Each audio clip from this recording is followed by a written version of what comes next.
നാടിനെ നടുക്കിയ മുണ്ടക്കൈ ഉരുൾപൊട്ടൽ ദുരന്തത്തിൽ മരിച്ചവരുടെ എണ്ണം 155 കടന്നു. ചാലിയാർ പുഴയിൽ നിന്ന് 3 മൃതദേഹങ്ങൾ കൂടി കണ്ടെടുത്തു. 200-ലധികം പേരെ കാണാനില്ലെന്ന് നാട്ടുകാർ.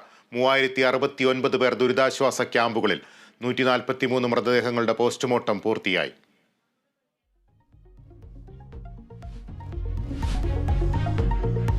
മുണ്ടക്കൈയിൽ രക്ഷാദൗത്യം പുരോഗമിക്കുന്നു. 4 സംഘങ്ങളിലായി 150 സൈനികർ ചൂരൽമലയിൽ.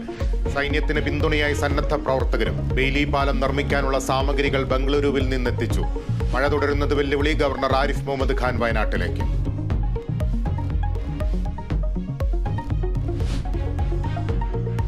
സംസ്ഥാനത്ത് ഇന്നും കനത്ത മഴയ്ക്ക് സാധ്യത. വടക്കൻ കേരളത്തിൽ അതീവ ജാഗ്രത. മലപ്പുറം, കോഴിക്കോട്, വയനാട്, കണ്ണൂർ, കാസർഗോഡ് ജില്ലകളിൽ ഓറഞ്ച് അലർട്ട്. തിരുവനന്തപുരം, കൊല്ലം ഒഴികെ 12 ജില്ലകളിലെ വിദ്യാഭ്യാസ സ്ഥാപനങ്ങൾക്ക് ഇന്ന് അവധി.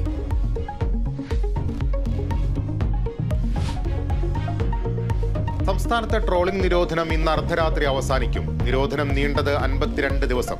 കാലാവസ്ഥ അനുകൂലമല്ലാത്തതിനാൽ കടലിൽ പോകരുതെന്ന് മത്സ്യത്തൊഴിലാളികൾക്ക് നിർദ്ദേശം. മലപ്പുറം കുറ്റിപ്പുറത്ത് 6 കുടുംബങ്ങൾ അപകട ഭീഷണിയിൽ. ദേശീയപാത വികസനത്തിന്റെ പേരിൽ 25 അടിയോളം മണ്ണെടുത്തതോടെ വീടുകൾക്ക് വിള്ളൽ. ഏതു നിമിഷവും നിലംപൊത്താവുന്ന വീടുകൾ. ദേശീയപാത അതോറിറ്റി ഏറ്റെടുക്കണമെന്നാവശ്യം.